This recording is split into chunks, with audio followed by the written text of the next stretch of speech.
ناظرین ہمارے ساتھ موجود ہیں اسپیکر قومی اسمبلی اسد قیصر.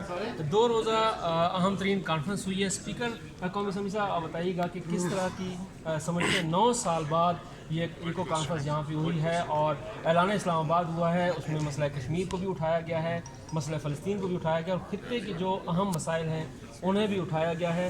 کیا سمجھتے ہیں 9 سال میں یہ خلا تھا جسے آپ نے فل کیا ہے, کتنا فروٹفل ہوگا پاکستان کے لیے اور خطے کے لیے؟ میں سمجھتا ہوں کہ سب سے پہلے تو اللہ تعالیٰ کی ذات کی مہربانی ہے کہ اس نے ہمیں یہ عزت دی اور یہ موقع دیا کہ تمام جو 10 ممالک ہیں ایسیو کنٹریز, دونوں پولیٹیکل ایشوز پہ, ایک کشمیر کے اوپر اور ایک فلسطین کے اوپر ہم متفقہ ریزولوشن پاس کر سکیں. اور اس کے ساتھ ساتھ جو ہے نا ہم نے ایک پریکٹیکل اقدامات بھی اٹھائے کہ ہم کیسے اس ریجن کو اپنے کاروبار اور تجارت بڑھانے کے لیے استعمال کریں.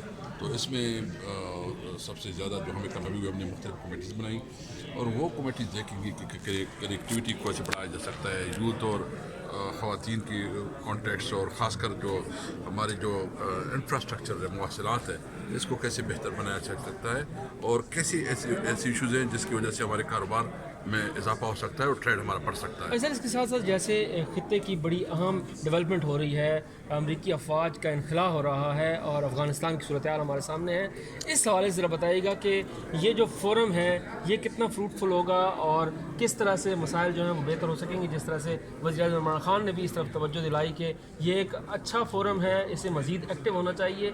اس حوالے سے ذرا بتائیے گا کہ خطے میں امن استحکام کے لیے کس طرح سے یہ فورم کام کرے گا.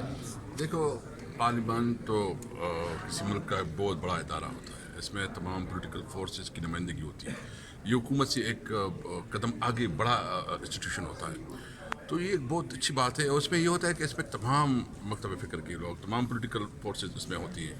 تو یہ ایک نیک شگون ہے کہ اس قسم کی ایونٹ شروع ہو گئی نا کہ اگر کل کوئی اور جو بھی حکومت ہیں تو اس میں فرق نہیں پڑے گا, وہ مطلب ایک کلیکٹیو ایفرٹس ہوں گے اور ٹارگیٹ اچیو ہوگا. ہمارے پاس اس وقت اپرچونٹی یہ ہے کہ ہم جو سینٹرل ایشیا ہے اور جو ہمارے ریجنل ملک ہیں اس کے ساتھ وہ کاروبار ہمارے نہیں, وہ ٹریڈ ہمارے نہیں ہے اور مطلب یہ ہمیں نئی مارکیٹ ڈھونڈنی ہے.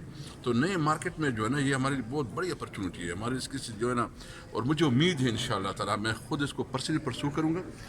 اس کے لیے ہم نے پلان کیا ہے کہ جو ترکی کی اسپیکر ہے آذربائیجان کی اور میں جولائی میں ہم بیٹھیں گے, وہ پورا روڈ میپ بنائیں گے اور ٹائم اس کے ساتھ کہ کتنے ٹائم میں ہم کیا کیا اقدامات کریں گے وتھ ٹائم لمٹس. تو مجھے امید ہے انشاءاللہ اس کا بہت اچھا آغاز ہو گیا. سر آخری بات صرف کہ افغانستان کی جو موجودہ صورتحال ہے اس میں کیا رول ادا کرے گا یہ فورم؟ دیکھیے, اسپیکر اس کا بھی آیا تھا اور سینیٹ اور نیشنل جو اس کی اولوسی جرگہ دونوں ہاؤسز کی نمائندگی تھی. ہماری خواہش ہے, ہماری دعا ہے اور ہماری کوشش ہے کہ ہم جو ہے نا ان کے ساتھ ایک ایسی انگیجمنٹ کرے کہ یہ افغان اپنے آپس میں بیٹھ کے ان کے اپنے مشورے سے فیصلے کرے.